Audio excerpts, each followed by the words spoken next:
We are back with Monica Snyder from Secular Pro-Life.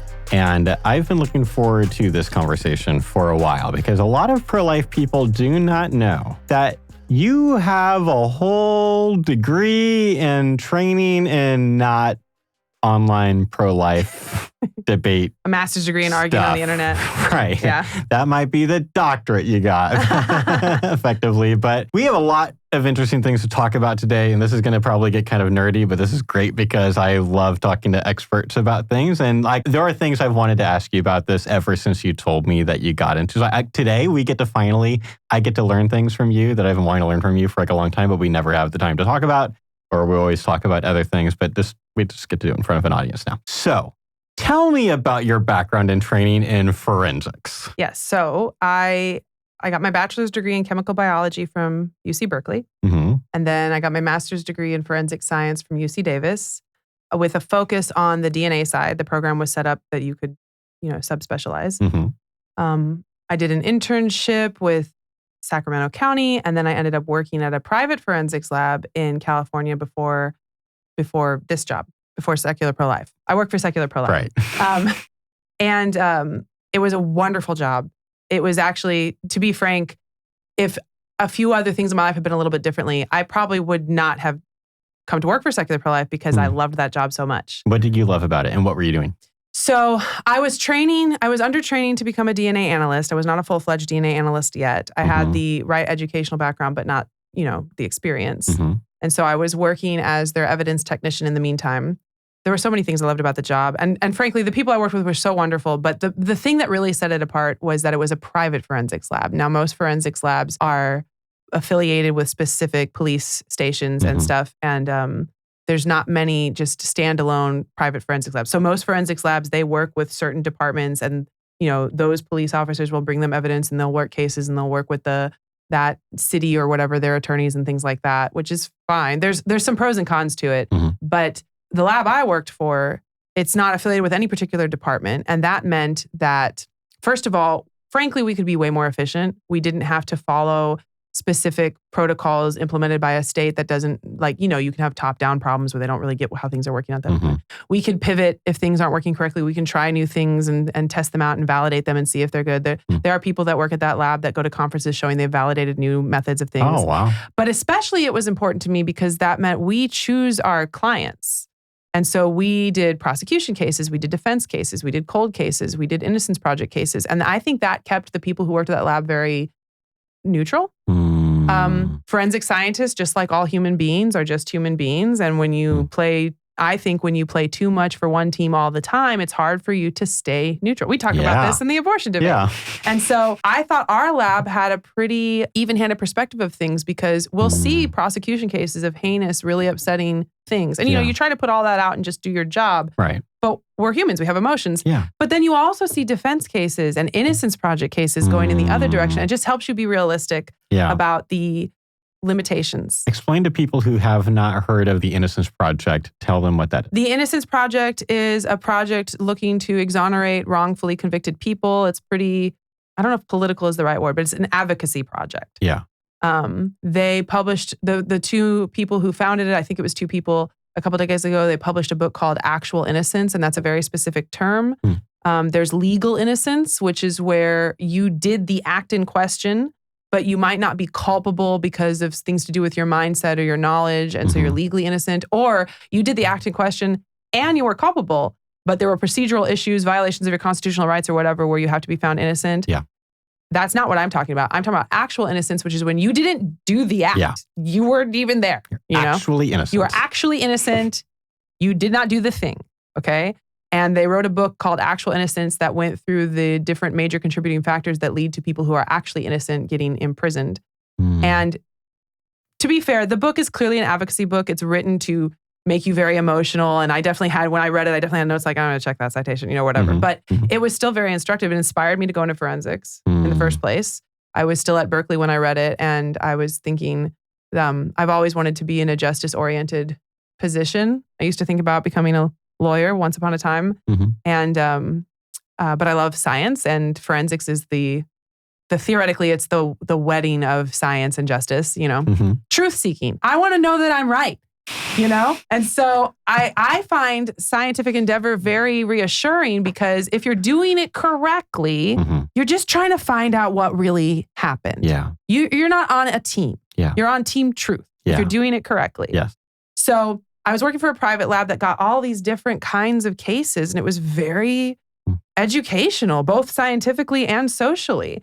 And also the people I worked with were just flipping top-notch people, both their personalities and their abilities. And I felt so lucky to be there.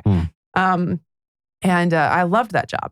Now, I want to caveat and say, I would not consider myself a forensic expert. I was understudied to become a DNA analyst. Yeah. And we ended up, for a variety of reasons having to do with my family and stuff, we had to leave California. And so I didn't get to keep doing that. And now I work as the executive director of Secular Pro-Life. And I also love this job for some similar reasons. Yeah.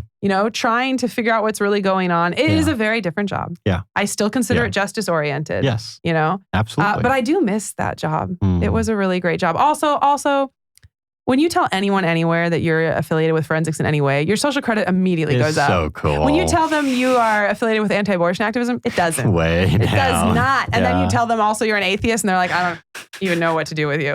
So I miss that too. I'm not going to lie. Yeah. But anyway.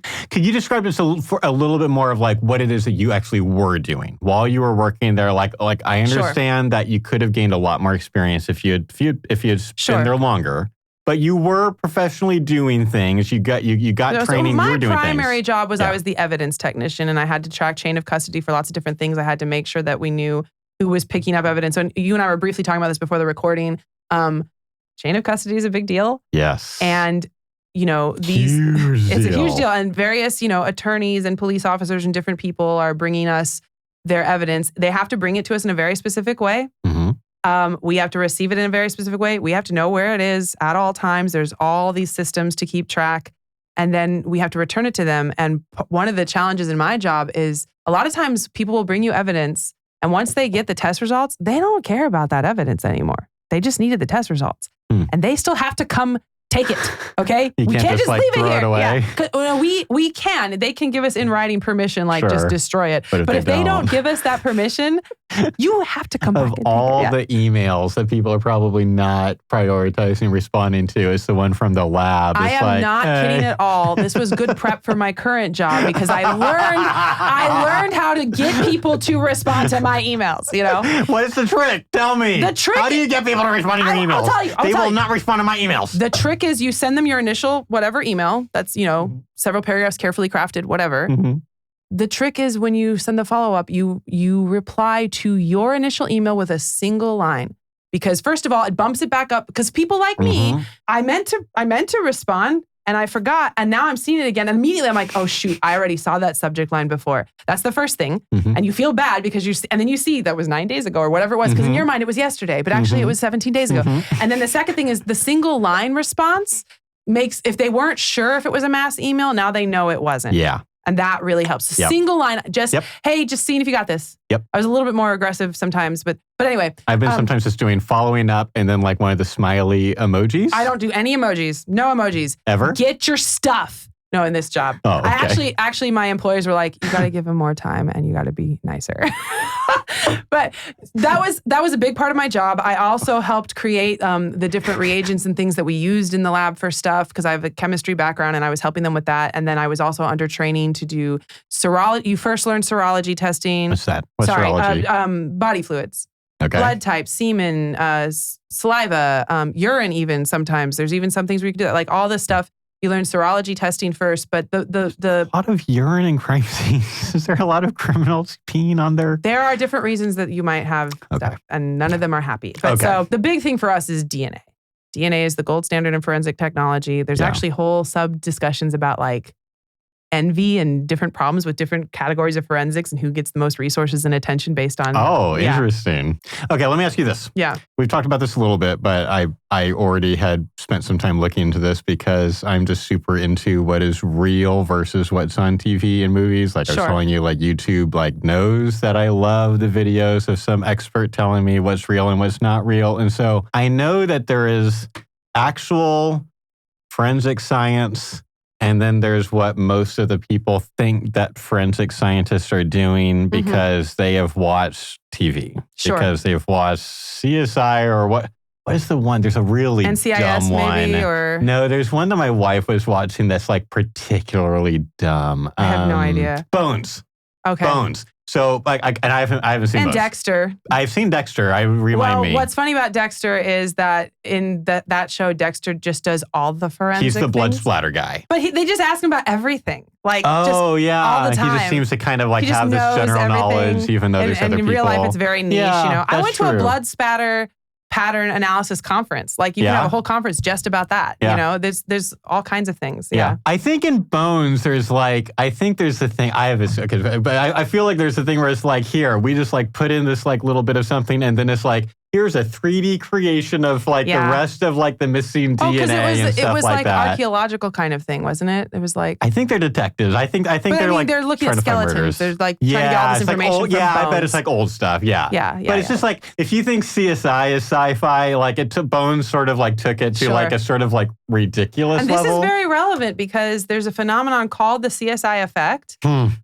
where now it has pros and cons, I will say. What is the CSI effect? The CSI effect is the idea that the general public, because specifically of all these TV shows, they named it after CSI, but all these TV shows, has a misguided idea of what forensics can do, how clear it is, how easy it is to do, how often it comes up, just all these things. Right. And that is bad for various reasons, especially if those people end up on juries. Yeah. But I will say on the flip side, they believe that these shows led to a significant increase in people studying forensics and becoming forensic scientists. And that is good. That's a good thing. Because right. forensic science as an industry is dramatically under-resourced all the time. It made it cool, like Jurassic Park made archaeology cool again and things like that. Pros and cons, you know. But the CSI effect is, there's multiple, published peer-reviewed journal articles about the CSI effect and how to deal with it in the context. Mostly they're talking in the context of juries. But I think that the phenomenons they're describing apply to the general American public. Yeah. And I think it's important, even in bringing it around to why we're talking about this on a pro-life podcast, in the abortion debate too. Yeah. Because there are lots of forensics related questions that can come up in the abortion debate. Did they take abortion pills? Was this child born alive? And how do you determine these things so that you can make sure that you are not implicating innocent people and that you are correctly understanding situations? So backing up for a second, the key takeaway is that we have to have a criminal justice system. It's better to have a system than not have a system. The more you can objectively and fairly systematize things, the more things are going to be fair for people all around. And that's the goal, and that's what we should strive for. Can't just not have one.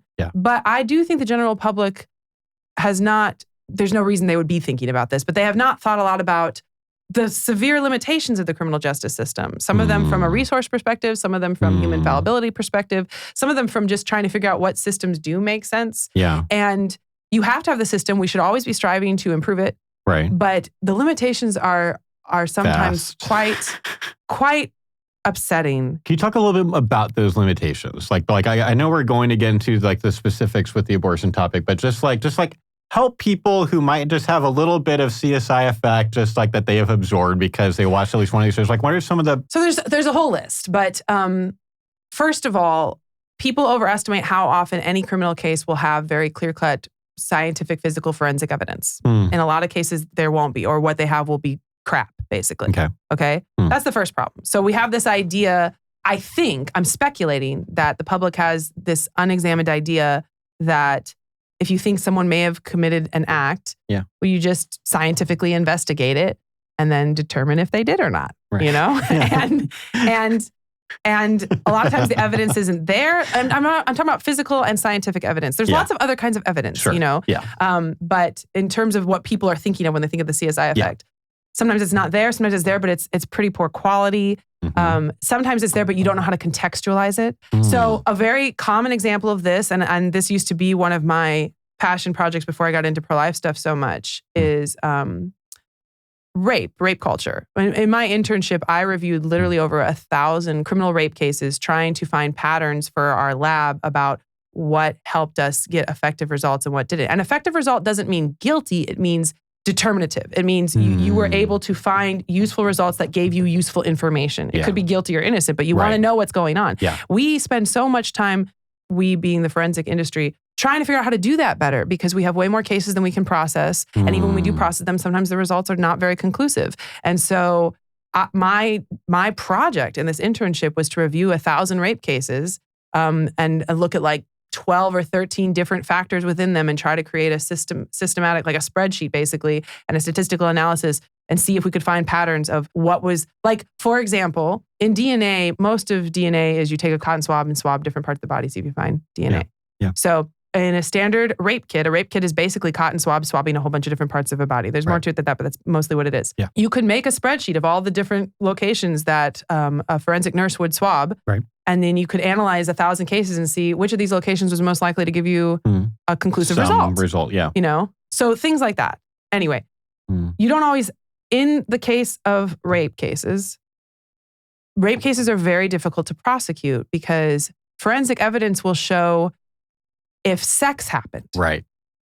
But most of the time, it can't tell you if that sex was consensual or not. That's not something that we have a lab instrument to determine. Right. Now, there could be things like bruising or other stuff, but the public doesn't understand that idea of rape, that idea that like some stranger just attacked you in an alley, that's usually not what's happening. Right. Usually it's mental and emotional coercion or a threat of physical violence without the action of physical violence with someone you know. Yep. And if they say, yeah, we had sex, and then why am I processing the rape kit? Right. Why am I processing the rape kit? The rape kit will tell me that, yep, he said they had sex and they had sex. And then what do? This gets into the rape kit backlog. We can talk about that more too, where people wonder why there's all these rape kits that aren't processed, and there's a lot of different reasons. I would like to talk that about, because I've been talking about that since I saw a news report. I was in Canada. This was how long, this is like 8 or 9 years ago or something like that.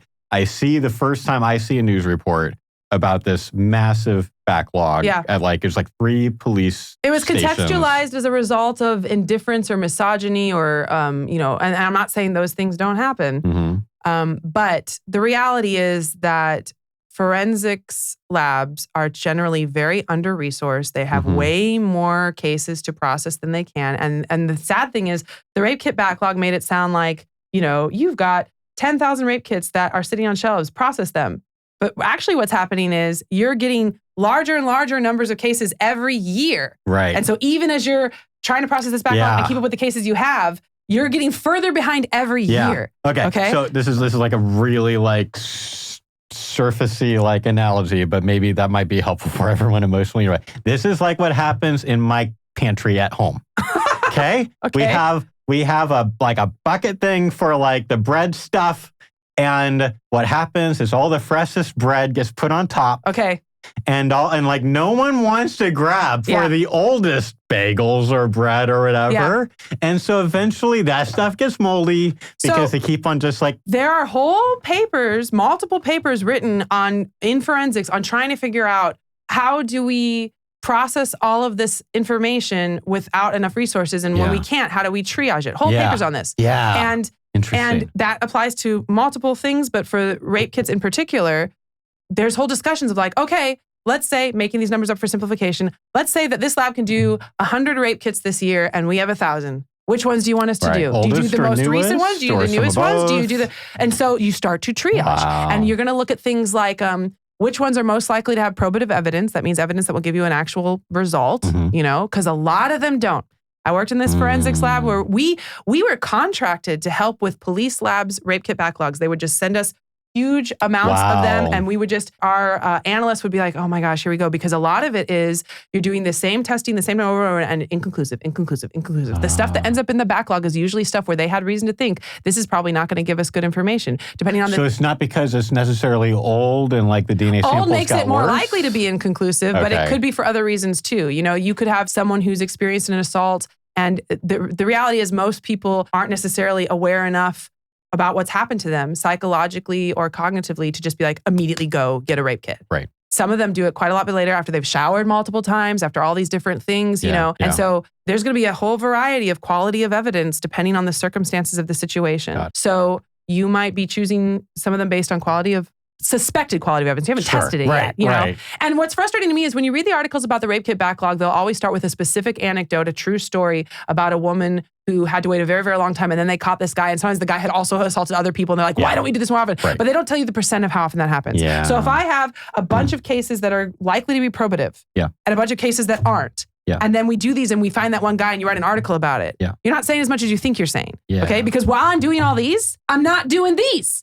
Okay? The solution to the rape kit backlog is to throw more money at forensics labs, which they did, and they started to reduce it. I know people, the place where I did my internship, there were whole positions that had originally created because of funding for the rape kit backlog that had been going on for years, you know, and it was helping. I've heard there's stations that have gotten down to zero. Like they've actually like wiped it out. Could be the case. I was in a pretty large urban area, but in any case, you might look at quality of evidence. You also might have a rape kit for someone where the guy confessed. Why would I process that? You know, you might have one for someone where the woman said, I don't want to go through with this anymore. And look, prosecutors can still prosecute someone even if the victim doesn't want to, but they also have to triage who they're going to prosecute. And it's not going to go very well for them if the people they were going to have talk about it don't want to talk about it. So there are also reasons of incompetence, less often, but sometimes corruption, not believing people when they say different things happen. All those are real things that happen, but they are really overblown in the public narrative about why there's a rape kit backlog. And so, that's helpful. I'm glad to know that, because that is more nuanced than even I knew about this. And I care a lot about it. I've talked forensics about it. is a very interesting scientific endeavor, because normally when you are trying to do science, you want to have enough time to do it very carefully and methodologically. And forensics is tough because they simultaneously want you to be faster than all other scientists and more accurate than all other scientists. And people's lives are on the line. So it's like, you really have to have really robust procedures that you never ever deviate from. Anyway, I could talk about it all day. But this is good. Okay, so now I think that's probably enough table setting to then be able to kind of like, let's take a look at where forensics touches the abortion debate, especially like in a post-Dobbs world, where you have some states that are trying to make abortion illegal, and some states even kind of sometimes proposing legislation that would include legal consequences and things like that. And people start talking about like, what would those worlds look like if we're trying to like punish every woman who tried to have an abortion or even investigate them? Maybe more table setting then. Secular Pro-Life has published a couple different pieces over multiple years. We will link to all of them. Yes, where we have explained as clearly as we can why we oppose criminalizing women who get abortions. Yes. Oh, we also have a statement on this. We will also post it. We signed a joint letter. I think you guys did too. We didn't get sent this particular joint letter. You did? I don't think we're on it. In my mind, you just are on it. We but would maybe have if someone had sent it to us. There was a joint letter not long after Dobbs where basically a bunch of pro-life organizations said we are against attaching criminal penalties for women. I was really glad it happened. Signed it, and I will tell you that has got brought up to us many, many, many times since then. Maybe we can sign it after the fact. I don't know. I don't know, but there's a lot of different reasons people might feel this way. I don't think almost any of them have to do with not really caring about abortion. But for me personally, not all of Secular Pro-Life as an organization, but for me personally, my background in forensics informs my views on this. And so sometimes I do get a little overwhelmed when I'm trying to talk to other pro-lifers about this, because look, there are pro-lifers who are like, it's murder, it's the same as any other murder, we should be charging women with murder if they do it. And then there are pro-lifers who are against it for a variety of reasons like that. And I think there's in between people who are like, I don't know how I feel about that, you know? And I want to be able to talk to them and explain where we're coming from. And I feel overwhelmed because 60% maybe of my position on this is based on this, what to me seems like this whole other topic of forensics and criminal justice and stuff like that, that I don't normally talk about in our work. How do I even begin to impart all of this other stuff that funnels into me being very skeptical about whether this is the right approach, you know? And sometimes I'll say, I worry about the error rates in the criminal justice system. I worry about innocent people being investigated or incarcerated or found guilty. And people will say, well, that's a problem with all kinds of crimes. And I'm like, yeah, I worry about that too. I think the whole country could be worried about that a little bit more. Way more. You know? Way more. And so, but I do think there are particular reasons it's even more of a concern in this case than in general. We could talk about that more in a minute, but where would it come up? Abortion pills is huge now. This is huge. It's the majority of abortions in the United States. Abortion pills are the majority of abortions in the United States. The estimates vary between 60 and 90%. Unclear exactly how much, and it's on the rise. It's been on the rise since 2017. It's one of the major reasons that abortions continue to rise even after Dobbs, because the access is totally different.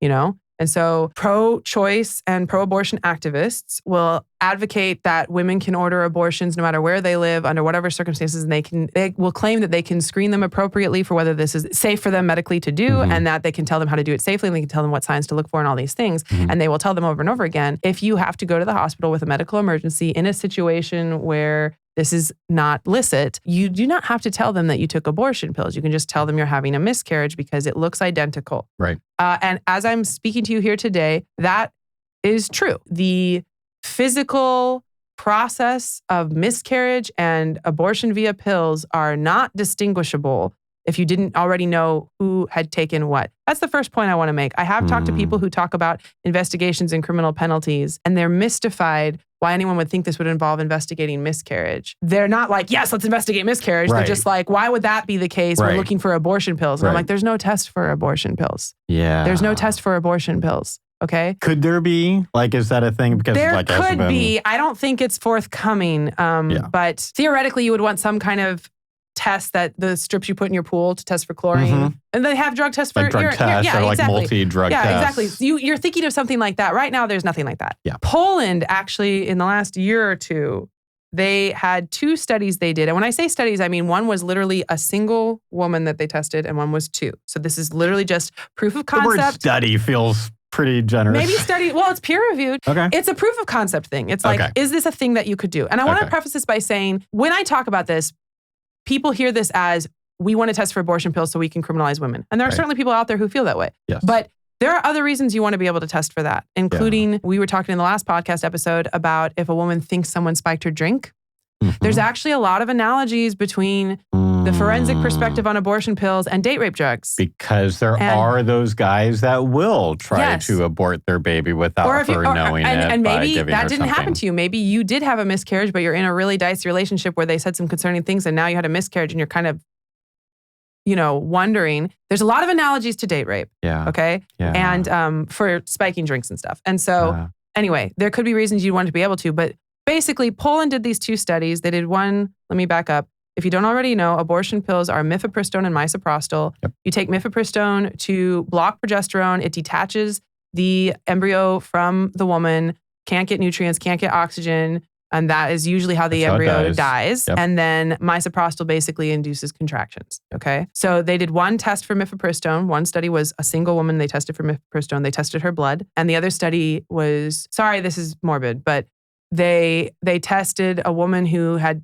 an abortion at like 20 weeks. It's not clear from the study that I read that the circumstances, but they tested her blood to see, can we detect misoprostol in her blood? And then they found a dead baby in a dumpster and they tested the placenta and part of his liver also for misoprostol. And the tests they were doing, this is relevant from forensic perspective, the tests they were doing are very resource intensive. It's liquid chromatography and mass spectrometry. It basically means you take a liquid sample of something and you put it through a process that separates the components out. And then you feed them into a mass spectrometer that basically, it doesn't really matter. How much of all these things are in it or something? It will give you very, very precise weights and some structural information about molecules. Okay. Wow. It's cool. It's very resource intensive, but they were able to detect, for the woman with mifepristone, they were able to detect mifepristone and some of its metabolites, like when a molecule is broken down. So it's like mifepristone and kind of broken up pieces of mifepristone in her blood using this method. And for the misoprostol ones, they could not detect misoprostol in the woman's blood. This was 2 days after she had taken it. They could not detect it. But they could detect metabolites of misoprostol in the placenta and the fetal liver. All of that to say, there could be ways forensically, maybe you could figure this out. I don't think they're forthcoming at all. Not just because right now the United States doesn't attach criminal penalties. That's not a reason, because like you could have no criminal penalties against women and still want to be able to detect these things if someone's spiking a drink or something. But because this is a very labor-intensive method, it requires these large like benchtop instruments, and I feel like sometimes when I talk to people about forensics and I say these things, they're like, well, but for justice. Okay, there's not infinite money and time in the world. Like we were just talking about with the rape kit backlog. Yeah. There's not infinite time to work on the cases you think are most important versus the other cases. Yeah. You need to develop methods that are scalable, that are trainable, that are, effective and relatively fast and all these things. They did a pilot project on these 3 instances in Poland. And also in forensics, you're also going to have to go through you need to make sure that you're not getting false positives, you're not getting false negatives. You do validation tests where you see if other people can get the same results that you did. You put known samples in and see if you get what you thought you should, and you put unknown ones in, and you put known positive samples in and known negative ones. Because the other thing you have to is, they just looked at these 3 people that they knew for both women that they had taken abortion pills, and they weren't sure for the baby that they found. But you also have to take ones where you know they didn't. And what do you see there? You know, like you have to make sure everything is, we're finding what we want to find. We're not finding things we don't want to find, you know. And then for at least in the United States, for it to be forensically applicable, it has to go through court cases where they actually see if we think, like literally has to be argued. Is this is a kind of evidence we can do? There's all kinds of standards for scientific evidence in courtrooms, or at least they're supposed to be. So we got a couple questions about that. Yeah. You said that in one of these cases, when they were doing their tests or investigations, they were testing both the placenta and the fetal liver. How old would the unborn child need to be for them to be able to test this liver? Is this only like late term I don't know. situations? So the test I'm talking about, there were 3 babies, one from mifepristone, and she was 20 or 21 weeks. Okay.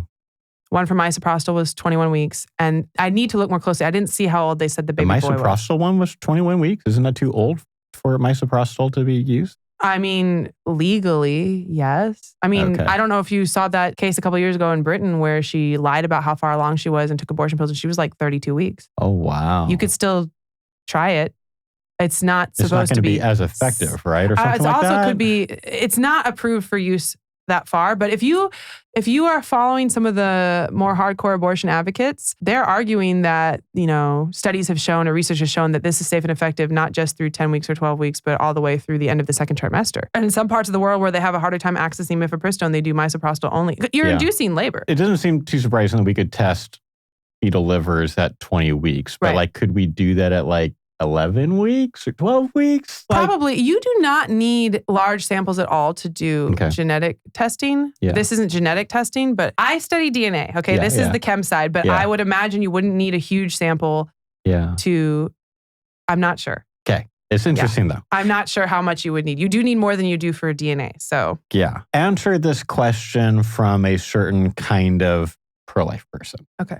Who would say, okay, you're saying that this kind of testing is very resource intensive. Why should I care? If we're investigating potential baby killings, then why should I care about it being expensive to do that or resource heavy to do that? Any resources you allocate to this, you're taking away from something else. Say more. It depends on what you care about. So for example, using the rape kit backlog as an analogy, okay? You're a forensics lab that can handle 100 rape kits in a year, making this up. Right. You have 1,000. You have a way to screen them, an initial screening that suggests that this group is probably probative. You're probably going to get good evidence from this group. Okay? And this group, probably not. Now, somewhere in this group, there'll be some that you could have gotten good evidence from. And you can zoom in on that case and say, why shouldn't that woman get justice? Why should that rapist walk free? He can go hurt more people. Why don't you care about that? But what we're really talking about is if you want me to do this group, which is not as probative, then these guys are walking free or not getting much. Unlimited resources. There's no situation here where you can just say, well, just do it. Just do it compared to what? Right. Look, any employee who has had more than they can get done in their job already knows what I'm talking about. When you ask your boss, listen, you gave me these 6 tasks. I can't do all of them. What's the priority? Well, they're all the priority. Right. Okay, bro, you're not hearing me. It's like the classic, dumb boss in like a Dilbert cartoon or whatever. It's like all of them. They're all the priority. Okay, some of them aren't going to get done. Do you want any say in which ones those are? You know? Or like when I used to be in school and I'm trying to get like, I want A's everywhere. And so sometimes you have to optimize for like the lowest possible A you can get, just by the skin of your teeth. And I'll go to some teacher and I'll be like, listen, I need to know my grade in this class because I'm trying to figure out which finals to focus on. They're like, you should care about all your finals. Are you kidding me? Right. Wasn't a math class. Going to be helpful. So similar here, I'm not saying we don't care. We do care. Even pro-choicers should care about being able to detect potentially illicit abortion pills. You know, there's a use case for this, but we have to contextualize it with where our resources are going all the time. This actually also gets into some of my hesitation with attaching criminal penalties for women. Yeah, I think that's where I was going too. You're talking about over 1 million abortions a year, and important to this conversation also separately, in addition, over 1 million miscarriages a year.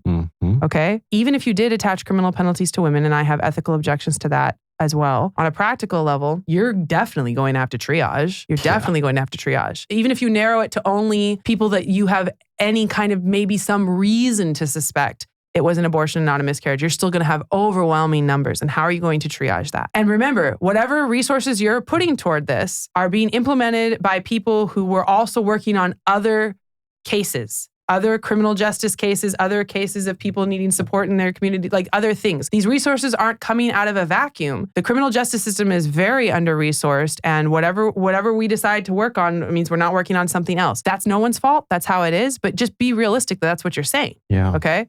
So it could be the case that you think that investigating, I don't know, tens or hundreds of thousands of pregnancy outcomes to try to figure out which ones are abortions or not is more important than whatever else all of those police and forensic scientists and lawyers were doing before that. Yeah. I think that's a hard sell. Okay. And then you do get right back to the rape kit backlog analogy, because what's really going to happen is as you look into all of these, you're going to have a really low probative value. It's going to be really hard to definitively say. And then what gives me the chills is sometimes when I have these conversations with people, when I talk about the limitations of resources in the justice system and how we need to be very careful because we have definitely convicted innocent people before, and we're trying, how many executed people. Yeah. Sometimes the response is that the justice system wouldn't be so expensive and time consuming and difficult if we just lowered our safeguards. Right. That's not how they phrase it. Let's just make it, we can execute them in only 6 months now or right, whatever. Exactly. Yeah, so Secular Pro-Life takes no official position on the death penalty. You could be pro or anti-death penalty and work with us, but we have no official position on that. I personally say that I'm against the death penalty in practice. There are theoretical use cases like I sympathize with, but in practice, similar to everything else we're talking about with my experience with forensics, don't think it's a good idea. And I don't think it's a good idea largely because we have definitely convicted actually innocent people before. And you're never going to get a zero error rate in the justice system, but you would need to come at me with a really strong argument for why we need the death penalty to justify the non-zero error rate of innocent people on death row. Yeah. And I don't think there's a very strong argument for that. And so sometimes I'll talk to people, people don't know. And I consider myself a political conservative, and I find that conservatives, including me, usually do care about how much are things costing. Like, guys, we have to actually talk about how much money things cost. Used to. I don't know about right now, but at least it seems like at least used to historically. That used to be the thing, where I don't know how much, the reputation was that... Are there that many fiscal conservatives on either side of the aisle right now? I'm not talking about politicians. Okay. There are plenty of fiscal conservatives out in the world, right? Who would rather that the politicians were all be more... But my point is, okay, got it. When I talk to conservatives about the death penalty, okay? Yeah. The two arguments I make are, one, guys, we recognize the government's incompetent, right? We know that. Right. I don't like to send mail through the post office. I take pictures of my letters before I mail them in case they never arrive. Yeah. Why would we then say, except for here, it's fine? Right. That's the first argument I make. And the second argument I make is it's crazy expensive. It's so much more expensive than keeping someone in prison for life in prison. And people don't believe that when you first say it because it doesn't intuitively make sense. You're thinking about the actual cost of food and bed and whatever of keeping someone alive. But it's crazy expensive because we have a really robust appeals process, especially for death penalty cases. And then sometimes the response is, well, they shouldn't have that many appeals. I'm like, okay, no. Why? Why would you say that? Yeah, because I think most of the time they don't know about some how many these innocent problems. People have been and the way these things can happen. Did you know one of the major contributing factors to wrongfully convicting actually innocent people is false confessions? Yes, I was about to say that, but most people don't. So. Most people don't, and include myself. When I first started looking into this stuff back in the day, how could that possibly be the case? Why would you ever? Why would you ever? I was reading a study just yesterday in preparation for this podcast where they were talking about how in the cases of exonerated people, and I mean actually innocent. I don't mean you got a different verdict because they did jury selection wrong. I mean actually innocent. Yeah. When false confessions were involved in those cases, the average interrogation time was 16 hours. That's the average. That means some of them were longer. Yeah. And what will happen is the psychological and mental effects, some people just want this to stop right now. Yep. Some people start to think maybe they did, maybe they're crazy, maybe they misremembered. Sometimes police, and I'm not saying on purpose, but sometimes police will accidentally mention details that they don't realize they mentioned around them, and then those person will repeat them back and they'll think, oh, they only, and like to be very clear, I think most of the time, I forget what the name is for this phenomenon, but where you say don't attribute to malice what can be explained by incompetence. Incompetence, right. I think that's usually true. Usually true. I think that's usually true across industries, okay? I don't think it's very common at all for investigators or police officers or whoever to be like, screw that innocent guy. Like, no, that's not common. But there are mistakes have been made. There's a lot of biases. There's a lot of biases. There's not this, but there's a lot of psychological impact. So think of yourself as you're the lead investigator on a really, really heinous crime. Yeah. You know, child assault and murder or something, right? Yeah. In a smaller community where everyone knows each other and they're like, find who did this immediately, right? You're under so much pressure and you probably ethically you want to also. Yeah. And then you don't have a lot and you find someone where there are some things that make, like, there's a reason you're looking at them more. And it doesn't have to just be like racism. It could be like circumstantial evidence or whatever that. And you start pulling on that thread, and people do this all the time, not just police. People do this all the time.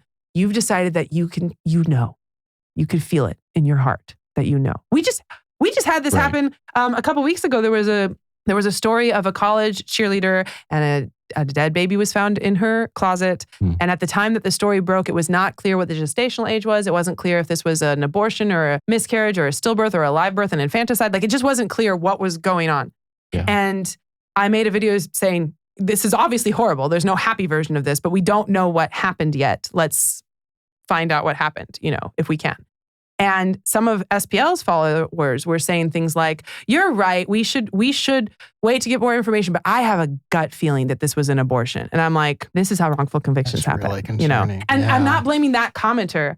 It's human nature. Right. It's human nature. It's human nature. I saw pro-life organizations saying, I bet it was abortion pills based on nothing. Okay. And so that's your response. Yeah. But so you're this investigator, there's this heinous situation, you start pulling on this thread and there's a lot of pressure and you start to convince yourself it's them. And confirmation bias is bad all the time, but really bad in the justice system. Confirmation bias is a hell of a drug. It is. And then what will happen too, this is so upsetting. And I'm speaking of real stories, okay? Yeah. Sometimes an innocent person will be convicted, an actually innocent person will be convicted. And sometimes years later, there will be new information brought to light that shows that this person is innocent to any objective person, or at least shows that you should definitely take another look at this. Yeah. And the prosecutors involved or the investigators involved will resist tooth and nail. The less generous interpretation is they're just worried about their careers. I think a slightly more generous interpretation is they can't bring themselves to fathom that they have done this when they probably did not do it on purpose. It's like they want to put their own head in the sand. They need this person to have been guilty. Otherwise, it is kind of similar to like when you need abortion to be okay because you had one, And so there have been cases where, and this has gone all the way to the Supreme Court, we're talking about what rights do people have when they've already been convicted? Because you have very clear constitutional rights in the process, trial by jury, right to a speedy trial, all these things. Yeah. But then you're convicted. A jury of your peers looked at all the information, convicted you. That's how the system's supposed to work. And then after the fact, what rights do you have? This has been adjudicated extensively without necessarily, the Supreme Court actually has been very back and forth about some of these things over decades, right? There was a case I read about when I was in grad school that made me so mad, where essentially, long and short of it is this guy was wrongfully convicted and you find that out later. But as he's going through years of insisting this is crazy, I didn't do this. What a lot of times wrongful convictions happen from cases from the late 80s or earlier before we had the tech we do now. And then DNA technology started burgeoning in the early to mid 90s. And all of a sudden they're like, wow, we actually can get way more information than we used to. And do we just go forward? Do we relook at other stuff? Right. What's the triage, right? And so a lot of wrongful conviction cases are when they took totally new tech that didn't exist when that happened and go look again and it was wrong, And so there was this guy, I want to say it was Alaska, I could be wrong, but this guy who was wrongfully convicted, he's like, I want to have my stuff retested with this new tech, And they were like, you don't have any right to do that, And they're like, it would be so expensive if we just let everybody in prison be like, retest my stuff, and the vast majority of them would be guilty and they just, screwing around and causing problems, right? And he's like, I'll pay for it myself. And they're like, no, that's not fair to people who can't afford to pay for it themselves. Okay. And this whole thing went back and forth. I don't remember exactly how it got to the point where they eventually did it and he was innocent. But can you imagine? You're like, just let me look at it. What are you afraid of? What are you afraid of? If you're right, it'll just show that you're right, And I believe this is purely speculation on my part. This is me assigning motives. Okay. I'm assigning motives. Don't do that. I think some of it was motivated reasoning because they didn't want to take another look because they were a little bit worried. And the other thing you have to think about too, we think about this in terms of that poor innocent man stuck in prison for a crime he didn't do, and that's valid. But also remember, every time you convict an innocent person, whoever actually did it wasn't convicted. Right. Okay. Right. Again, this is in a closed system. Yes. So It's not like, oh, we accept some innocent convictions in order to get justice. There's a double injustice here, a double injustice. So I was learning all this before and during graduate school. And the other things I learned even since then, this shouldn't surprise you. Whoever's listening right now, think of the industry that you work in. Mm-hmm. Think of what you know about it that people who don't work in it don't know. Yeah. Okay? Yeah. Any industry, anything. Yep. Okay? I talk about this a lot in the abortion debate in the context of the medical industry because I feel like when we're in the abortion debate, we enter this weird space where we talk about pro-choice doctors as if they have perfect knowledge, perfect interpretation, unquestionable ethical intentions. If a pro-choice doctor said it, that's it, right? Right. That is a laughably ridiculous thing to think. And not just about pro-choice doctors, any doctors. Pro-life doctors, too. Any human beings, okay? Yep. I've mentioned before, I have a lot of family that are doctors and nurses and not related to repro stuff, and they're just humans. Yeah. You know, these hospital systems or whatever, they have tons of bureaucracy, they have incompetence, they have mistakes, they have ego, they have exhaustion, they have all these things. So does the justice system. I want people to understand that if we have a justice system, there will be some amount of we are going to convict innocent people because we're imperfect. And we should always be striving to minimize that as much as possible. Yes. You know, it is going to happen. I would like it if people questioned like, so what is the acceptable ratio? Yeah. You know, Blackstone famously said better for 10 guilty people to go free than one person be convicted. Yeah. I think, don't quote me, Google it. I'm pretty sure it was Ben Franklin who said actually it should be 100 to 1. Maybe it wasn't Ben Franklin. Somebody said that. I said it just now. I'm not going to say who it was because I'm not positive, but I remember reading a book from a kind of popular right-wing type person a long time ago who was quoting that and was basically pushing against and being like, it is worth some innocent people if you can get some criminals. It was, was at least trying to like collectively what society has decided. And it's not a ridiculous thing to say because again, the concept of a closed system, let's say that you were like, any single innocent person convicted is too high a price to pay. Right. So we just shouldn't have this system, which is like a noble thought. I'm not making fun of you. Right. But what you are saying then is a lot more innocent people will suffer in other ways for other reasons. I'm feeling closer to Ben Franklin on it. Like I'm Who can I'm actually give the number, you know? Like there's something I want people who are thinking about that to properly empathize what it's actually like to be the innocent person stuck in prison for effing decades. And keep in mind, like a lot of these people have families. Yeah. And the generational effects are enormous. I mean, oh man. Don't get me wrong. That's true when they're actually guilty too. You know, that's true all the time. I'm just saying, look, we have to have a criminal justice system. We have to have a process. We have to seek justice. I agree. But I want us to do it very carefully. Humbly. Yes. Yes. You know? Yes. We have to do this. And like I remember earlier when I said I'm against the death penalty in practice and not necessarily in theory, I fully empathize with people when they see a horrific injustice and they're like, get that guy. Right.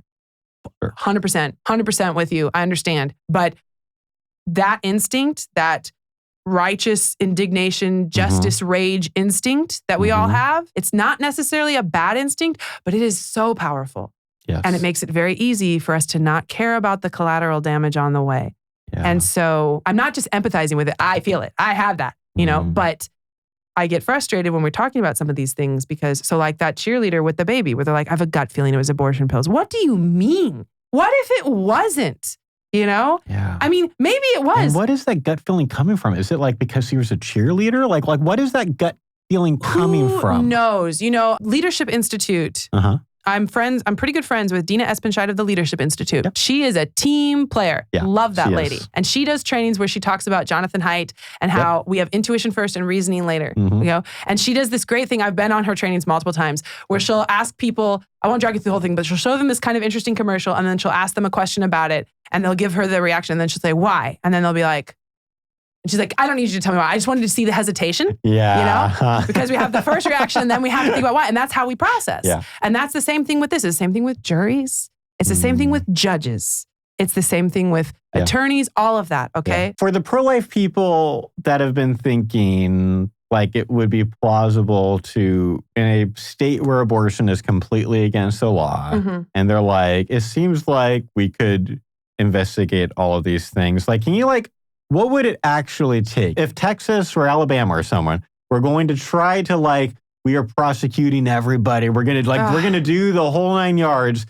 What would that actually that is such have to look like? A huge question. So, I bet it's basically impossible. So it depends on what level you want to take it to. Let's take it the full So 9 the yards. dystopian one that I think some pro-choicers accuse us of wanting is this idea that like you're going to use apps to monitor everybody's pregnancies and then figure out if they had a pregnancy loss and then check if it was a real pregnancy loss or if it was actually whatever. And I think the pro-lifers who want to see criminal penalty for women, they think that's a ridiculous thing to say. They think that that's just such a straw man. That's not what they want. I don't think it's ridiculous. I don't. At this point.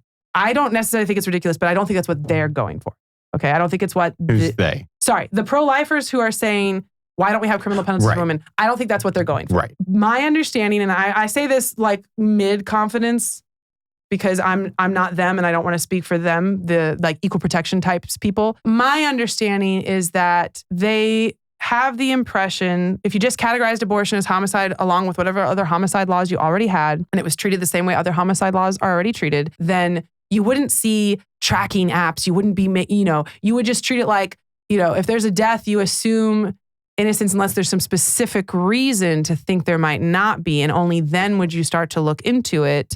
And then I'm not sure what they think happens after that because, like I said, right now there's no test for abortion pills. Maybe it'd be the kind of thing where like, circumstantial evidence, like you find a receipt for abortion pills in the trash can or something like that, or this is where it gets real dicey. Someone else tells you that they told them that they wanted to get an abortion or someone else says... This can really quickly become the neighbors telling on each other a thing or abusive boyfriends. Whatever. And the other thing too, technically speaking, I think most of the public thinks about criminal investigation like, you do an investigation, you get evidence, you arrest someone, you charge them with a crime, you go to a court or you go to a trial with a jury and you present all the evidence and argue about it. A very important point I want to emphasize, sear this into your brain. 95%, somewhere between 90 and 95%, maybe higher, of all criminal convictions never see a trial. Okay? They are plea deals. It's overwhelmingly plea deals. Now, there are good and bad reasons for this. The good reasons for it are trials are like 10 to 20 times more expensive. Can you imagine if we're only taking 5% to trial and it's already under-resourced, you're screwed. Like there's no way, right? And a ton of those plea deals, that person is actually guilty. And this is better for them and the prosecutor because now we don't have to go through this whole expensive, and it's expensive for defense too. It's not just expensive for prosecutors, it's expensive for everybody. And a lot of times what prosecutors will do is they'll say, if you take this plea deal, I'll give you X penalty. If you make me take it to trial and I win, I'll give you higher Y penalty that's much worse. And then if the person is guilty, knows they're guilty, doesn't think they have a good shot, they're like, you know what, done, good, yes, thank you. Like, so I'm not saying all plea deals are inherently. But if they're innocent, there's a reason for them to be like, geez, this is a gamble. I don't want to risk it. And you cannot, I don't think you can overstate the intimidation of trials where you have like a public defender and they're, let me be clear, I'm not saying public defenders are incompetent. I'm saying they are dramatically overworked, dramatically. And their job is very emotionally exhausting. And I say this from kind of direct experience because, I was the evidence technician. I received the evidence, okay? And some of the evidence I received from public defenders, normal day-to-day, this is just my job, Monica. I'm like, what the heck is this? There's no chain of custody documentation. There's no contact information. Like it just came to us in the mail, just a box. With like a cell phone. What do you want me to do with this, man? And I have to like hunt down who sent it and what even is going on, right? That's very unusual and that's very concerning, okay? And then you find them eventually, they get back to you 2 weeks later and it's a public defender. They have too much going on, okay? And this case is already not being handled with the kind of professionalism anybody would want for their own defense. I'm not blaming the public defender. I'm just saying you have a resource dichotomy that is profound. And it's not a coincidence that people in prison are often lower income people. And people be like, maybe lower income people commit more crimes. Super iffy assumption there. Okay. So you have plea deals. And so you might have actually guilty people that are like, this is way easier. Yeah, let's do it. And that's the theory. And that's fine. That's better for everybody. You're going to have people who they aren't sure if they're legally guilty, meaning they might have done something, but they don't think you're properly understanding the context or their mindset. And they're not sure how well and then you're just like, how much do I trust a jury of my peers? And how much money do I have? And how long can this go on? And if I lose, that guy, the prosecutor, says it's actually going to be even worse. Gosh, I was reading a case recently for me, like in the last year, where it was like, I'm going to get it wrong. Take it for what it's worth. Take it with a grain of salt. Some kind of drug bust. Something happened where one woman who had small children at home and was promised probation went ahead and just pled guilty so she could take that deal. Everybody else pled not guilty because they thought the thing was BS for a variety of reasons. They all got off. Okay. This is like the prisoner's dilemma in real life. Literally the prisoner's dilemma. And she didn't. And then later on, new information came to light to basically say this was BS, and they still didn't vacate her thing.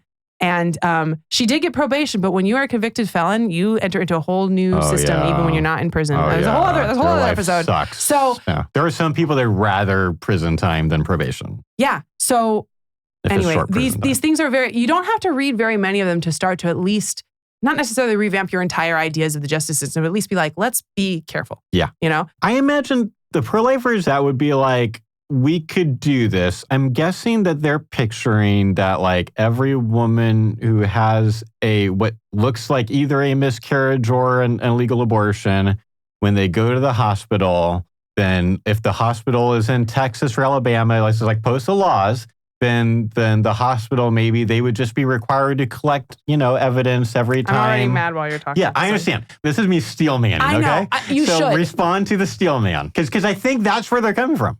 I realize now I never even answered your resource question a second ago, but let's do that then. Okay, so the steel man. First of all, most people who have miscarriages and abortions aren't going to hospitals. And if they know that you're just going to, as a standard procedure, collect something from them, then they really are not going to go to the hospital. I don't know how familiar you are with some libertarian circles where they're like, do not literally ever talk to CPS for any reason, no matter what. Mm-hmm. And someone on the outside looking in is like, I got nothing to hide. Why wouldn't I? Right.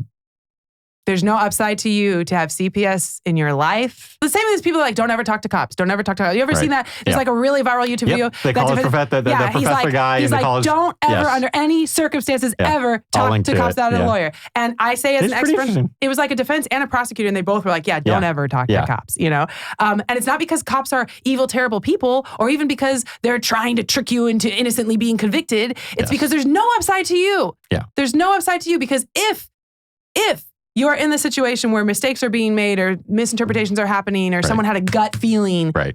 That could ruin your life, So just have an attorney. And this is the same thing. If you're going to tell me that nurses just as a standard procedure are just going to collect a specimen, assuming we even have the test, which we currently don't, but if we did, what you're really telling lots of women, we already see this. Right now, there is not a state in our country that attaches criminal penalties for women getting abortions. Mm-hmm. And a lot of people don't know that. And we've already seen people afraid to go get medical care because they thought that might mean they end up on the wrong side of the law. Already happening? Yeah, Amber Thurman Amber Thurman, sorry, not Amber Thurman, Candy Miller. They don't know for sure. She didn't say, I'm afraid of the law, but she did not go get medical help. And also, I'm talking about people who actually took abortion pills and died and didn't get medical care. And people are like, maybe they're afraid because of your laws. And I'm like, we should also talk about how your abortion pills were dangerous. But anyway, it could also just be people having miscarriages. If they think that you can't tell the difference between miscarriage and abortion and they're afraid, this is not just pro-choice fear-mongering. I have had pro-life activist friends who I know and trust tell me like, hey, this is shortly after Dobbs. Hopefully it's decreasing. But shortly after Dobbs, they were like, hey, my friend in blah, blah state just called me because he thinks his wife is having a miscarriage and he wants to know, like, is it safe for them to go to the hospital? And I'm like, what are you talking about? Why wouldn't it be safe to go? And these are pro-life people. Like everybody in this story is pro-life. Yeah. It is fair of our opponents to point out what they call chilling effects. Yes. Okay. Yes. That's a real thing. Yes, I don't think it rises to the level of therefore have no laws, but it's a real thing. Yeah. And if you are going to say like, hey, as long as you're innocent, you have nothing to hide. Why don't you just tell me you've never really looked at the criminal justice system, okay? Yeah. And let's say that you believe that. Let's say that was true. Let's say that it was true that as long as you're innocent, you have nothing to hide, okay? Right. I still have huge problems with the idea of women going through miscarriage, which I have done myself. Mm-hmm. It's deeply grieving. It's really upsetting. And then also be like, also, did you kill your baby? Like, right. Or just so you know, we have to collect some evidence. And if you're innocent, it's fine. But just in case, we have to do this. Even if you're confident that they're going to find you innocent, like look, in the miscarriage and pregnancy loss communities, there's a lot of discussion about how much women are upset and men too, parents are upset when they have to have some kind of medical intervention after their miscarriage, miscarriage, incomplete miscarriage. Yeah. And the paperwork says spontaneous abortion. Yeah. And the hospital doesn't mean anything by that. That is the medical term for a miscarriage. Right. But I don't understand in the year of our Lord 2025 how we haven't all gotten the same page that you should at least warn your patients. This is the phrase we use. It doesn't mean the thing you think. Or just change it. Yeah. For patient facing paperwork, just change it. I can't tell you. I bet the better doctors and nurses do. They do. Some of them do. And some of them, I've talked to doctors about this where they're like, they can't control that. So they just warn them like, it will say this. Right. I am sorry. Right. There's some that just do a lot more of that kind of extra care stuff and than others. That's deeply upsetting. But then that's deeply upsetting. To have them be like, hey, we're just going to check and make sure that you didn't purposely do this when you're like so devastated that it happened. Yeah. And I'm not saying that necessarily is enough to say we just should never look into anything. I'm just saying there's layers here. You're going to have cost to what you're talking about. Yeah. And getting back to the triage idea. So you asked earlier and we got on a tangent, what resources would it take? Right? Mm-hmm. So let's suppose that you're only going to look into this if you have a reason to be suspicious. What would those reasons be? Because in real life, not theoretically, this year there's been a couple different cases where there is a body of either a fetus or baby. I say that you don't call a born child a fetus. I'm just saying we don't know the gestational age, And like there was one, I forget which state it was in, where they found an 18-week baby, fetus, whatever, in a dumpster, dead in a dumpster, right? Which like, do not dispose of your child that way, even if it was a miscarriage, right? But anyway, when that happens, sometimes they'll look at things like, did she seem happy to be pregnant, as circumstantial evidence? I get why they're looking for that, but do you understand the kind of societal level social effects we're going to have if we start making pregnant women feel like they better proclaim their happiness a certain every way time all the time, in case if they have a miscarriage, people are going to investigate them for murder. Man. And this is not even getting into the fact that it's not true that if you're innocent, you have nothing to fear. Right. We know that. Right. We do know that. Hopefully you don't have very much to fear at all, besides the psychological trauma of the investigation. Right. But the reality is, no, you will. Look, the justice system will always have a non-zero error rate. We should minimize it as much as we can, but you're kidding yourself. You think it's going to be perfect. And right now, at least abortion by pill looks exactly like miscarriage. If you attach criminal penalties for this, first of all, 100% you will absolutely be investigating women who've had miscarriages. Yeah. 100%. How could you not? You don't know. It's Schrodinger's miscarriage. Like you'd have to, right? Mm-hmm. And then secondly, when you do, please don't think that it'll just be like, oh, we'll do this beep, boop, boop, scientific test, miscarriage or abortion, and figure it out, okay? Right now, we don't even have a test for the pills. Even if we had this one, you don't have any idea the data limitations of this or whatever. By the way, there's an analogy to this with breathalyzers. There's tons of papers written about how accurate they are and how do you know, and did you do double blind, and are they being used correctly in the field? And these have huge impacts on people's lives, None of it is ever perfect. We were also going to talk about, like, when you hear a story, like the college cheerleader, and they found the baby in her closet, and you're like, well, let's wait for more information, which generally a good vibe. But like, what more information do you think they're looking for specifically? They found a body. Right. And they need to investigate more. Some of that investigation will be circumstantial stuff. What did her text messages say? Did she tell her roommate she hated this baby? Or like some of it will be circumstantial and like digital trails and stuff like that. But in terms of the forensics, and this is morbid, I'm sorry, but like, in terms of the forensics, if you're trying to determine if a child was born alive or not, mostly it's about trying to see if there is air in their body. Mm-hmm. Did they breathe? Mm-hmm. Right? And yes, the lungs could also be ears, could also be stomach, all this stuff. And there are tests you can do for it, but all of them have the same limitations, which is that it's possible if there was resuscitation attempts and, gross but true, gaseous changes during decomposition. Like there are false positive possibilities. Mm-hmm, mm-hmm. There are also false negative. It could be that, yes, they did breathe, but not enough, or the way the body was decomposing that you can't tell. Like it's just not a sure thing. That's what I'm saying. It's just, we have all these different forensics tests, and most of them, it's like you're getting your best information you can. This is why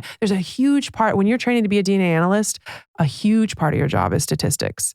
Because you are supposed to be very good at conveying to a jury level understanding probabilities. You never just say, that's the guy. You never say that. Right. You say like, this DNA profile is consistent with this evidence to this level of certainty. You always do that because there's always limitations. I will say DNA evidence is like very, very exacting. But even so, you always, if you're being scientific and objective, you always convey it within the limitations of what you know. Yeah. And so all of that to say that my experience with forensics, it is a wonderful endeavor, truth-seeking endeavor, and it does find useful information very often. Yeah. It's also has a lot of limitations, the methods, the interpretation, the data, the circumstances, whether they have the evidence or not. And then on top of that, you have humans doing it. The investigators are human, all these people. And you get, especially for strongly emotional crimes, you're going to see more of these kinds of errors. So another thing that was interesting when you're looking at exoneration rates, like how many innocent people do we think are in prison? And obviously it's very imprecise. Right. And it's not like 50%. It's like, maybe it's 2 to 5% or something like that, But one of the considerations with it is a lot of the exonerations that have happened have been for people on death row. And that's not surprising because we look at that much more carefully. Right. We look at that way more carefully. There's all these appeals. They have access to all this like try again stuff. So what if? Yes. Some of them have been for other people that aren't on death row. But there was one estimate that thought that it would be on the tens of thousands if we had the resources to look this closely at everybody. You know what I mean? And don't get me wrong, that's tens of thousands out of like how many? Millions of cases or something? I don't care. Exactly. That's the thing. I'm like on the Benjamin Franklin side of that is I don't care too much. Well, the thing that frustrates me is we can debate what the ratio should be, right?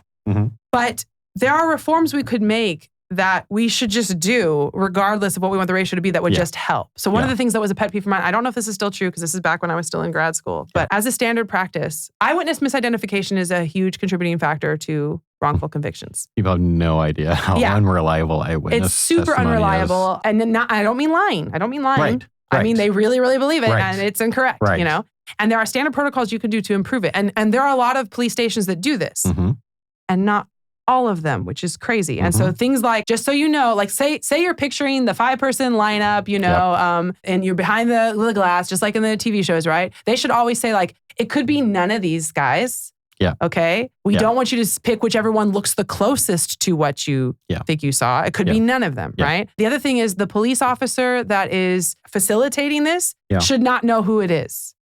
Okay. Yes. Yeah. That's a basic thing. Double blind. Right. He can't accidentally give you tells or do things like, are you sure? Or whatever. If he doesn't know. Right. That's just standard. Right. And that like there should be no controversy about this. This should be just like such a simple, basic, Obviously. Yeah. We should. But not everybody has done that. And then that doesn't even get into like, these are just, I think, usually innocent mistakes or unforced ones. There's also corruption. Yeah. There's all kinds of, people covering CYA if they realize they've screwed up something. It's a whole... I have an eyewitness testimony story. I don't think I've ever told this on the podcast. It's not that often a reason to talk about eyewitness testimony not being reliable, but it's really relevant right now. Yeah. I have a really good eyewitness testimony story. So we started ERI. We're like a year into ERI. We go and do our toughest outreach we've ever done at UC Davis. This is one where like eventually some of the stuff got like vandalized, like 2015. Yeah, 2015. That's when I was going to grad school there. I mean, I probably wasn't on campus, but... Okay, so there was a big pro-life thing for a couple of days that happened on campus, maybe around the time that you were there and we were there. And it wasn't just this. It was a complicated thing where we had kind of gone up to train a bunch of pro-lifers in Sacramento. They weren't mainly like students, but it was like, a bunch of kind of cool older pro-lifers that wanted a training and then wanted to go and do outreach. And so we brought them all to do outreach. And, UC Davis wasn't thrilled. The student population, the admin weren't thrilled that we were there. We ended up getting like the first day, like everyone sort of protests us and it's getting like hard to talk to people. And it was like a kind of like gray area of like, is this like a free speech violation stuff or just like really obnoxious protest? Right. But it was like, a lot is happening. And we made a judgment call that on the second day, we would allow the group we were working with to bring their graphic signs. And it's just like, look, if in the end, we were thinking about doing a test. I think it was Jacob's idea, actually. But it's like, look, if in the end, on the second day, we literally can't talk to people because there is no one able to come to talk to us, then maybe we'll try as like the last like attempt, like we'll just show the truth and maybe see if any conversations happen. And if not, then we'll just leave. Sure. All that to say, the second day was rowdier than the first one. Eventually, we did say, all right, go ahead and do your thing. And it did not bring the temperature down. And there was this one guy, this like really big, like looked like kind of like ex-quarterback guy who I was more than 50% confident was going to hit me by the end of the day. Like he was really, really angry. Oh my gosh. And he had a lot of intense anger being directed at me and this one other guy. Okay. This other guy named Don, who is kind of like one of the big kind of pro-lifers. Okay. He was part of the graphic sign thing. So he was getting the brunt of it. But that guy could tell that like I was technically in charge. So sometimes he's like pointing right at my face and yelling like, this is like, he's really intense. And he gets really like, I'm taking pictures at one point because he is up literally like, okay, I'm just going to do this. This is how close. Okay, just like he is this close. Oh yeah, that's inches too much. away. That's too much. Inches away. It's crazy. It's inches away. Yeah. So I'm like, I think he's either going to hit Don or me. Like one of these things is more than likely to happen. Happened if you kissed him on the cheek? I think that would have been battery. Yeah, you're right. Go ahead. I don't think it would have gotten better. But I'm like, I think an assault battery is probably going to happen. The campus security's gone, by the way. The campus security had been here like an hour ago, and I'm looking around like, where did they go? They've disappeared. Some good stories about campus security ever. So anyway, all this is happening, and I'm worried. We're all kind of watching this. I've got video going, pictures are happening, and eventually a pro-choice person comes up to the guy who's really intense and like whispers in his ear and basically is able to get him like clearly like I'm watching and this like it's an activist who's like, please like stop. This is going to get worse. We don't want like, good for them. Got him to kind of like, let's walk away. That kind of, it was good. Here's the point. All that to say, that's the foundation. So a few days later, Tim and I are back in the office in Fresno. We're processing the pictures and the video. We're getting ready to write an article about this thing. And Tim's talking about the guy coming right up next to Don and mentions how he had put his hand on Don's shoulder. And I said, I didn't ever see him touch Don. I saw him get really, really close. And Tim's like, oh, no. He actually, at one point, he touched him. Yeah. He put his hand on his shoulder. Yep. I said, I don't think so. He's like, it happened. You might have just missed it. So we pulled the video. We went through all the pictures and then we actually pulled the video and we watched it together. We watched like 3 minutes of video together. And Tim's face by the end of it. Shocked. Because he remembers that. He remembered. And he said, we confirmed no physical contact ever happened. Yeah. And Tim said, I would have sworn to a jury. Yes. That I saw him touch Don. And this is what happens. A similar one. My sister witnessed like, she was like walking in her neighborhood and a car hit a light pole and the guy got out and ran away or something. I don't know. Yeah. Happened very quickly. She's like, okay. And then the cops come later or she calls the cops or I forget, the cops come and she's talking to them and she says, hit a light pole, ran away. I don't know. And then they catch the guy. He was running from them for something. I don't know. And he's sitting with handcuffs in the back of their cop car, which by the way is a terrible way to do eyewitness identification. Okay. They bring her to be like, is that the guy? And a lot of people would subconsciously, it's like, well, he's arrested. So I guess he's the guy, right? But my sister, she was like, I don't know. I didn't really see his face, you know? And they asked her like 5 times. And it wasn't like they were angry or anything. They were like, but do you think that's the guy? And she's like, I don't know. I didn't see his face, right? And now, like less aggressive people than my sister, who is quite aggressive, you start to feel like you're being unhelpful, like you're being annoying, like you're being rude, you know, or something. Yeah. And I don't think anybody involved in that was purposely trying to set someone up. Yeah.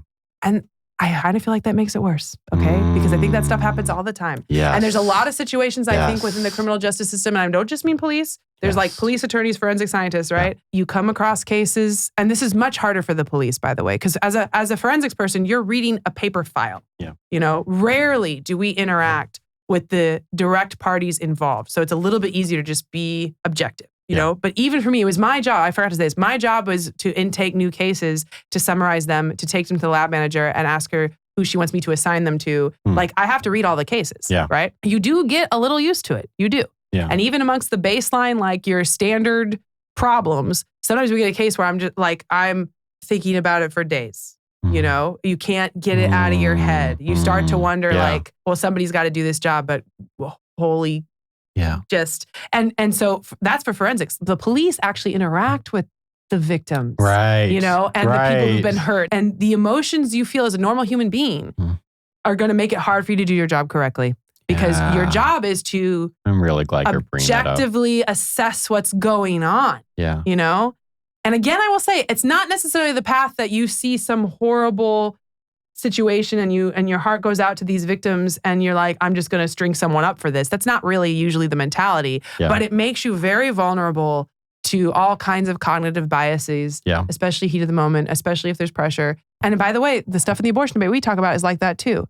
So in the case where they found the 18-week baby in the dumpster, and I was so mad about this. Find out after the fact that the prosecutor's office recommended to the police that they not make any arrests until the investigation is complete. Did they listen? No, I don't know why. So they arrest this woman who it was her baby. Like, she birthed the baby. That part is clear, right? They arrest her. They hold her for a while. And then the autopsy stuff comes back and it shows there's no indication that this child was born alive. There's not really a reason to hold her, and they let her go. And the prosecutor's office releases a statement like, we are not prosecuting this case. Yeah. We recommended against the arrest. We love our police department, but like, we don't think this is the right call. Yeah. But you could tell when you read the statement, because for me, where I'm sitting, I'm like, no, we're not prosecuting this case. Can you guys wait a second? But for them, they were like, we understand. I could tell by the way they wrote the statement that a lot of people in their community were furious with them for not finding a reason to prosecute her. So they're having to feel and so they were saying, listen, we're not going to prosecute we're trying, her. we're doing our best. Not the arrest, but their statement, I don't remember exactly how it was phrased, but it basically said, we're not going to prosecute this case. Doesn't violate our state laws. We understand that this is a very emotional case for a lot of people. We've received a lot of calls about it. Yeah. We respect that, but our job is to enforce the law as written. Yeah. And they were right to say all of that. And that was absolutely correct. But my point is that community saw a dead baby and their totally normal, understandable human reaction was like, this is not okay, right? And that's fine. That is correct. That's the correct response. But what happens then is you're like, who will we punish? Again, I say this is me. I'm that person too. I say it fully sympathetic, okay? We have to get our righteous justice feelings to work with our brains and figure out a way to make this as safe as possible for a societal level thing. Yeah. These aren't the only reasons. Yeah. But these are major contributing factors to my perspective on this. Yeah. And I think that the vulnerability in particular, I didn't say this explicitly earlier, but it is true that all crimes you could get the wrong person. Doesn't mean we don't investigate them. That's true. It's also true that there are other crimes where there could be an innocent explanation that looks very similar. That can happen, But I think the frequency of abortion and miscarriage, the dramatically similar physiological situation, which is not equivalent. One person told me like, well, that's like, with child abuse, you don't just not investigate child abuse. And I was like, okay, but there are specific kinds of injuries that are considered indicative of abuse. And there are other injuries that it's like, it could be abuse, but actually this happens to kids all the time. And they are different. Whereas with miscarriage and abortion, they look exactly the same. Yeah. Okay. The frequency, the similarity, and the heightened emotional situation. Yeah. When you're talking about children dying, we're all like rightfully hyped up in ways that are different from a lot of other kinds of crimes. And all of those things to me, and then, so frequency, similarity, heightened emotional situation, and then the resources, right? I just think there are probably certainly more practical ways, and also I think more just ways to try to figure this out. Yep. And I don't think any of that means I don't care about this. Yes. Yeah, it means I care about a lot of things, So we are allowed to care about innocent people too. We can walk and chew gum at the same time. We can try to like it. Okay, just two kind of quick thoughts as we land the plane. One, if on a pragmatic level, if pro-life people are aware that it is optically rough on the pro-life movement when ProPublica publishes things about Amber Thurman and people like that. Can you imagine the optics of dragging a bunch of women through court systems? I mean, the abortion rights side is already trying to make it like this is already happening. Like, that's the narrative they're already going for. They're not even waiting for us, right? They'll go for it anyway. So imagine how much easier it'll be if we actually do it then. Because right now, I can spend way too much of my time explaining why ProPublica is full of crap, okay? Because they are. Right. But the pro-lifers arguing for this, you're basically saying that they shouldn't be. Right. That it should be legit. Yeah. That would be harder. This has been good. We finally got to have the forensics conversation we've been talking about doing for like years now. I think we've kind of talked about doing this sometimes. So I'm really glad that we did this. So thank you for being able to, I just can't imagine most people don't know so much more now than they did before. If nothing else, the difference between CSI and reality is a really good thing in how that ties to the abortion debate. So I love this. This is one of the most unique conversations that we've had in a long time. Thank you for having me for it. I nice. like it too. Okay. We'll see you guys in 2 more weeks for round 3. Maybe not. Yeah.